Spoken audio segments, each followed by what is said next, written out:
Pessoa Sim. tentando aqui pegar um pouco do raciocínio dele, lembrava que o Marco Rubio também era contra, e assim como o J.D. Vance, contra a guerra. Muita gente nos Estados Unidos que é contra essa guerra, né?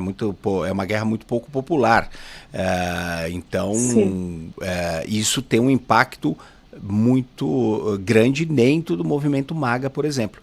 Eu queria lembrar as pessoas que dá a oportunidade, claro, de mandar suas perguntas aqui para o Fora da Ordem. Uma das coisas mais interessantes do programa é estar aberto a perguntas, Mari.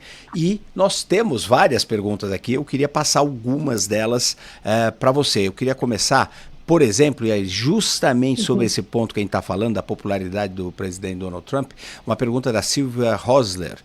A popularidade Uhum. do Trump está no fundo do poço, segundo ela. E, de fato, as pesquisas mostram que ele está perdendo popularidade muito rapidamente, especialmente por causa da guerra. E a pergunta dela é a seguinte, Mari. Caso perca a maioria no Congresso, nessa eleição agora Uhum. de novembro, você vê o risco do presidente Donald Trump eventualmente ser impeachado, sofrer um processo de impeachment? E elabora também essa questão da queda na popularidade do Donald Trump, por favor.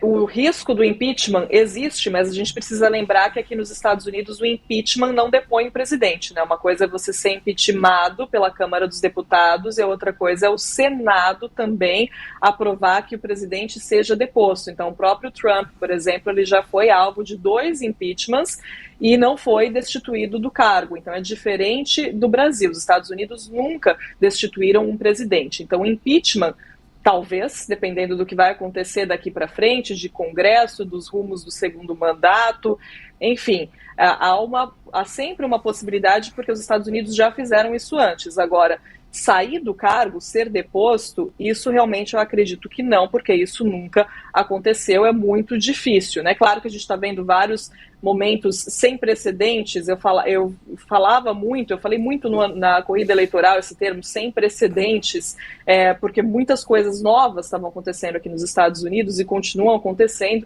mas eu acredito que não chegue nesse momento. E essa questão da popularidade de Donald Trump, ela vem realmente caindo e o índice de aprovação dele é baixíssimo. Uma pesquisa da Reuters Ipsos mostrou a aprovação dele em 36%, então o índice mais baixo deste segundo mandato realmente vem piorando a aprovação dele, e a preocupação também não é só na aprovação em geral, porque Trump ele ainda tem os republicanos com ele, mas o movimento MAGA que vai se cansando, digamos assim, se cansando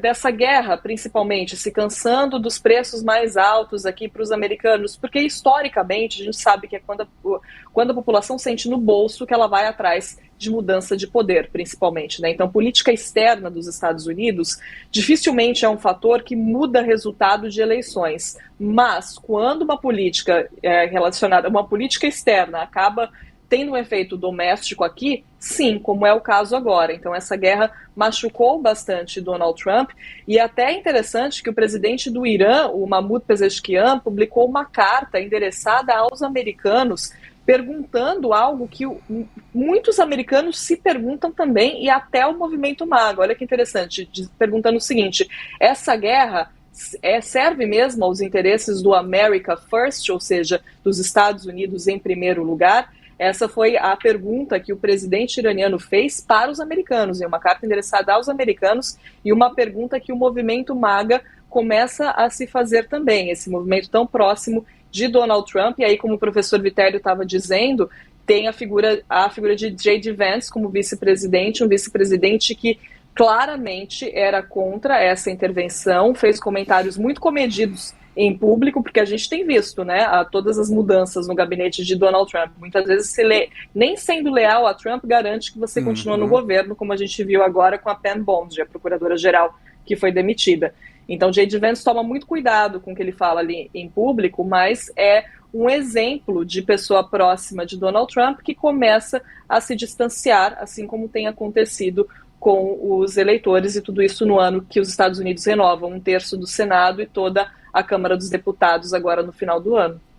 parte dessas críticas, e agora temos de volta o professor Vitélio Brussolin para nos ajudar a entender isso, parte dessas críticas que vem, inclusive, desse movimento mais próximo do Donald Trump, aquele movimento MAGA que mais apoia o presidente Donald Trump, uma parte deles, inclusive pessoas que fazem parte da administração, levantando discretamente, alguns não, tivemos até pedidos de demissão relacionado a isso, dizendo que na verdade essa guerra seria Make Israel Great Again, né? Que Israel que estaria provocando a guerra, levando o primeiro-ministro Benjamin Netanyahu, que teria sido o grande artífice desse conflito, teria conseguido convencer o presidente Donald Trump e carregá-lo. Professor, bem-vindo de volta. O que o senhor acha com relação a essa erosão, talvez, da popularidade do presidente Donald Trump? E eu queria aproveitar a sua expertise, também sua especialidade, para tentar entender uma coisa, porque aqui no Brasil, por exemplo, quando a gente fala na polarização, a gente tem grupos que são ferrenhos apoiadores de determinados grupos, seja a esquerda, seja a direita, e não costumam abrir mão daquilo, e eu muitas vezes vi debates muito pouco calcados na realidade ou em fatos para tentar defender uma posição ou outra dentro dessa polarização. Por que no caso dos Estados Unidos, mesmo integrantes do movimento MAGA começam a criticar o presidente Donald Trump? Qual é a diferença aí desse apoio e dessa relação daqueles apoiadores do MAGA com o presidente Donald Trump e o que acontece aqui no Brasil em relação à esquerda e à direita, esses apoiadores mais radicalizados?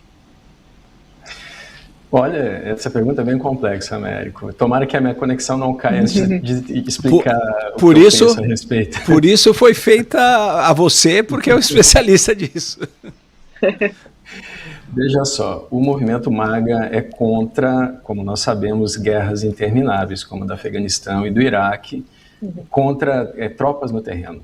E como os Estados Unidos acabaram de enviar 2 embarcações anfíbias, o USS Tripoli e o USS Boxer, cada uma com 2.500 fuzileiros navais, mais a 82ª Divisão de Paraquedistas, com 3.000 paraquedistas para a região, é possível que haja uma incursão terrestre a algumas ilhas. A ilha de Cashing, por exemplo, onde que controla boa parte do tráfego do estreito, a ilha de Abu Musa, Larak e possivelmente Harg, porque se o Irã bombardear os soldados, veja só, quando você coloca tropas nessas ilhas, elas se tornam alvos.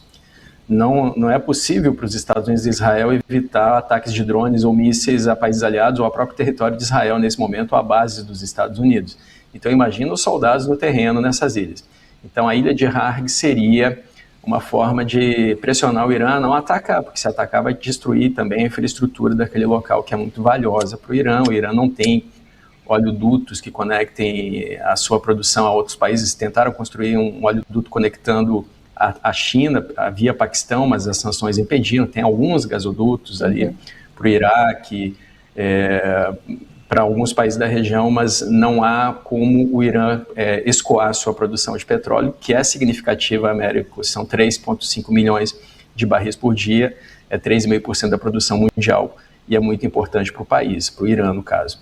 Então, imagina tropas no terreno para esse movimento MAGA, como eles encarariam isso? Porque foi exatamente o que o Trump prometeu não fazer, não enviar soldados americanos para morrer nas guerras dos outros. Então, aí vem o discurso de Israel, que essa guerra é de Israel. Porque em Israel, de 80% a 90% da população apoia essa guerra, mas nos Estados Unidos só 1/4 da população apoia. É exatamente uma frustração de uma promessa que o Trump fez e reiterou por muitas vezes. O movimento MAGA se baseou em grande parte nessa bandeira. Agora, sobre a polarização, há muitas diferenças, né? Ninguém duvida que o regime do Irã é um regime detestado por grande parte da população. Eu tenho colegas cientistas iranianos que querem muito uma mudança de regime. A questão toda é como isso está sendo feito, porque outras formas de mudança não funcionaram, as sanções não funcionaram, a ONU é inoperante, há direitos humanos sendo violados no Irã abertamente. O governo do Irã afirma que matou mais de 3.000 protestantes desde 28 de dezembro. É o governo que fala isso, e os dados oficiais dos hospitais dão conta que poderiam ser mais de 30.000. Então, mas qual é a organização internacional que está intervindo nisso, porque direitos humanos também é um valor protegido pela Carta da ONU. E isso tudo se soma às eleições do nosso país nesse momento, é uma divisão política, inclusive um anti-americanismo alimentado, sobretudo pelas declarações e atos do Trump, o que torna tudo muito mais complexo, mas aí já é um outro assunto, Américo, que se interliga apenas numa pequena intersecção com esse que nós estamos tratando. Nós vamos ter que fazer um programa especial